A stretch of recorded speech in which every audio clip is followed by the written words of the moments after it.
எப்போதுதான் சுகம் கிடைக்கும் என்று ஏங்கும் ஆத்துமாவே, இன்று கர்த்தர் உங்களுக்கு சொல்லுவது சங்கீதம் 35:27.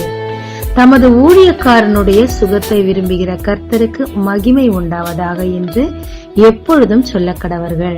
இளையாத்துல பிசின் தைலம் இல்லையா? என் குமாரத்தி ஏன் இன்னும் சுகம் இல்லாம இருக்கிறா அப்படின்னு கர்த்தர் கேட்கிறாரு. எசேக்கியா வியாதிப்பட்ட போது அவருடைய நன்மையான கிரியைகள் எல்லாவற்றையும் தேவன் நினைவு கூர்ந்து அவர் வியாதியை நீக்கி 15 வருஷம் கோட்டையும் கொடுக்கிறார். கர்த்தருக்காக எதை நாம் செய்தாலும் அதை நிச்சயமாய் அவர் நினைவு கூறுகிறார். நமக்கு இருக்கிற கிலியாத் பிசன் அவர் ரத்தம் தானே. அவர் ரத்தத்தை உரிமை பாராட்டி நம்முடைய காரியங்களை அவருக்கு நினைப்பூட்டி அவரை நோக்கி கூப்பிடுங்க. தன் ஊழியக்காரரின் சுகத்தை விரும்புகிற கர்த்தர் உங்களையும் சுகப்படுத்துவார். ஜெபிக்கலாமாங்க. தேவரீர், நெடுநாளா யாரெல்லாம் வியாதியா இருக்கிறார்களோ நாமம் மகிமைப்படத்தக்கதாக அவர்களுக்கு சுகத்தை தருவீராக. இயேசு மூலம் பிதாவே, ஆமென். இயேசு கிறிஸ்துவின் நாமத்தில் இந்த நாளில் உங்களை ஆசீர்வதிக்கும் ஜீசஸ் விஷன்.